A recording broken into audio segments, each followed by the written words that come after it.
नमस्कार। आज के इस एक्सप्लेनर में हम 2026 के पश्चिम बंगाल चुनाव के नतीजों को और उसके पीछे की वजहों को डिकोड करने वाले हैं। और सबसे खास बात यह है कि हम इस ऐतिहासिक बदलाव को किसी नेता या पार्टी के चश्मे से नहीं, बल्कि एक आम नागरिक के नजरिए से देखेंगे।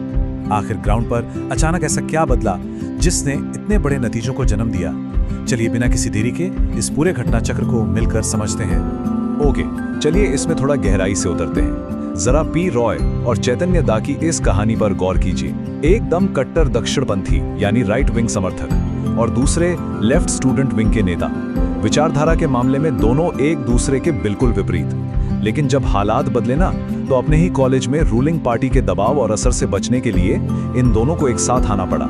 राइट और लेफ्ट दोनों एक हो गए। ये उदाहरण बताता है कि जब जमीनी जज्बात हावी होते हैं तो पुरानी राजनीतिक गणित पूरी तरह बह जाती है। और सच कहूं तो 2026 के चुनाव की सबसे बड़ी सच्चाई यही थी। तो हमारा पहला हिस्सा है भ्रष्टाचार का बोझ कल्याण से घोटालों तक। आइए देखते हैं ये सब शुरू कैसे हुआ। देखिए, कोई भी सत्ता विरोधी लहर एक दिन में तो बनती नहीं है। ये एक लंबा प्रोसेस है। शुरुआती दौर में जब रूलिंग पार्टी पहली बार आई थी तो उन्होंने सच में जमीन पर लोगों का दिल जीता। रूरल इंफ्रास्ट्रक्चर बेहतर हुआ और कन्याश्री तथा स्वास्थ्य साथी जैसी बेहतरीन योजनाएं आईं। लेकिन कुछ ही सालों बाद इस विकास के बराबर एक और चीज खड़ी हो गई, सिंडिकेट राज और वसूली के आरोप। एक आम नागरिक इन्हीं दो पटरियों के बीच फंसा रह गया। एक तरफ विकास का वादा और दूसरी तरफ सिस्टम में इस सिंडिकेट का रोज का असर। और ये जो सिंडिकेट राज था ना, ये धीरे धीरे बहुत बड़े आरोपों में बदल गया। सरदा चिट फंड, नारादा स्टिंग, फिर शिक्षक भर्ती स्कैम, राशन वितरण और यहाँ तक कि कोयला और पशु तस्करी जैसे मामले लगातार सामने आते रहे। लिस्ट काफी लंबी है। और सबसे बड़ा टर्निंग पॉइंट तब आया जब जांच एजेंसीज ने कार्रवाई की और भारी मात्रा में कैश बरामद किया। जरा सोचिए, जो लोग दिन रात मेहनत करके एक नौकरी की तलाश में थे, उन्होंने जब इस सबको करीब से महसूस किया तो उनका भरोसा पूरी तरह टूटने लगा। अब आते हैं अपने दूसरे पहलू पर, आजीविका और सुरक्षा, यानी ग्राउंड पर एक नागरिक की असल सच्चाई। जमीनी हकीकत को और बेहतर समझने के लिए हम लक्ष्मी भंडार योजना का ही उदाहरण लेते हैं। ये एक बड़ी फाइनेंशियल वेलफेयर स्कीम है जिसमें महिलाओं को हर महीने आर्थिक मदद दी जाती है। सरकार का मूल उद्देश्य बिल्कुल साफ था, महिला वोटर्स को अपने पक्ष में करना और उन्हें एक आर्थिक कुशन देना। शुरू में ये मॉडल बहुत कारगर भी रहा, लेकिन आगे चलकर एक बहुत बड़ा सवाल खड़ा हुआ कि क्या सिर्फ कैश देने से एक आम परिवार की बाकी सारी समस्याएं हल हो सकती हैं? अब इस डेटा में जो सबसे दिलचस्प बात है ना, वो ये है कि सरकारी वादों और जमीनी हकीकत में जमीन आसमान का अंतर था। एक तरफ लक्ष्मी भंडार का कैश और ग्रामीण रोजगार जैसी योजनाएं थीं, पर दूसरी तरफ स्थानीय स्तर पर काम न मिलने की वजह से मुर्शिदाबाद और मालदा जैसे जिलों से लोगों को मजबूरन दूसरे राज्यों में काम के लिए पलायन करना पड़ा। और जो थोड़ी बहुत ग्रामीण रोजगार योजनाएं बची भी थीं, उनमें कट मनी यानी भ्रष्टाचार के आरोप लग गए। मतलब मुफ्त के पैसे उनकी असल जरूरतों और सम्मान की भरपाई बिल्कुल नहीं कर पा रहे थे। और फिर अगस्त 2024 में एक ऐसी ट्रेजेडी हुई जिसने पूरे राज्य का मूड ही बदल कर रख दिया, आरजी कार मामला। जिस तरह से इस पूरे मामले को शुरू में हैंडल किया गया, उसने आम जनता और खास तौर पर महिलाओं के गुस्से को एक अलग ही स्तर पर पहुंचा दिया। लाखों लोग सड़क पर उतर आए। और गौर करने वाली बात यह है कि यह विरोध किसी पार्टी का नहीं था, बिल्कुल नॉन पॉलिटिकल था। क्योंकि जब आधारभूत सुरक्षा ही खतरे में हो तो पॉलिटिकल लॉयल्टी कोई मायने नहीं रखती। आम नागरिक ने तय कर लिया था कि उन्हें वेलफेयर स्कीम से पहले बेसिक सेफ्टी चाहिए।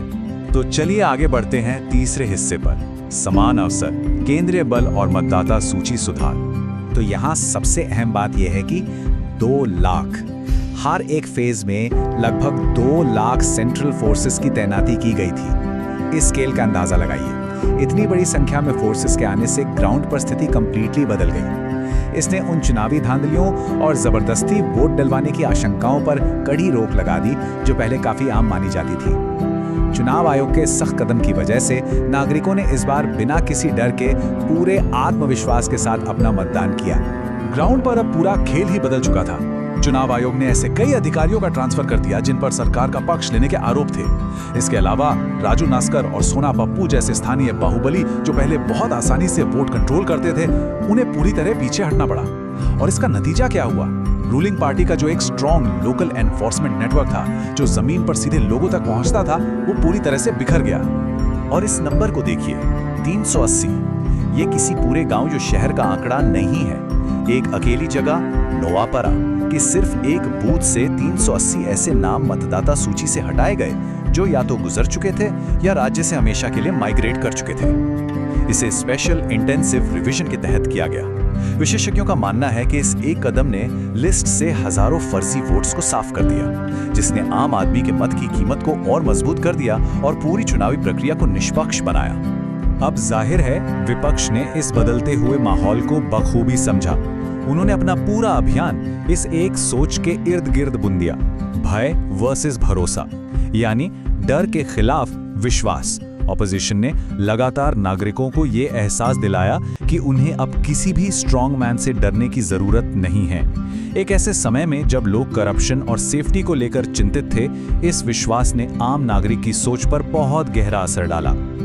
आइए अब आगे बढ़ते हैं और देखते हैं कि ये सब मिलकर कैसे एक नई राजनीतिक सच्चाई बनाते हैं। तो आखिर में जनता का फैसला कैसे तय हुआ? इसे अगर हम समराइज करें तो भ्रष्टाचार की वजह से पैदा हुई सत्ता विरोधी लहर, रोजगार के लिए आउट माइग्रेशन की मजबूरी, मुफ्त योजनाओं के ऊपर बेसिक सेफ्टी को दी गई प्राथमिकता और स्थानीय बाहुबलियों के नेटवर्क का टूटना। यहाँ तक कि जो नागरिक रोजगार की तलाश में राज्य से बाहर गए थे, वे वापस आए और अपने वोट का इस्तेमाल किया।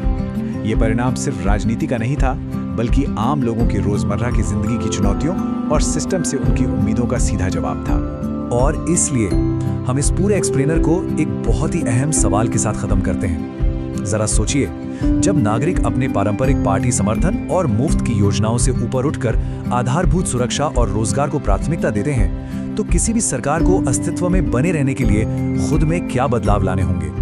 ये बदलाव सिर्फ पश्चिम बंगाल की राजनीति तक सीमित नहीं है, ये हर उस प्रशासन के लिए एक बड़ी सीख है जो जनता का विश्वास जीतना चाहता है। आज के इस विश्लेषण में हमारे साथ जुड़ने के लिए बहुत बहुत धन्यवाद। उम्मीद है कि इन स्लाइड्स के जरिए इस ऐतिहासिक बदलाव को बेहतर ढंग से समझने में मदद मिली होगी।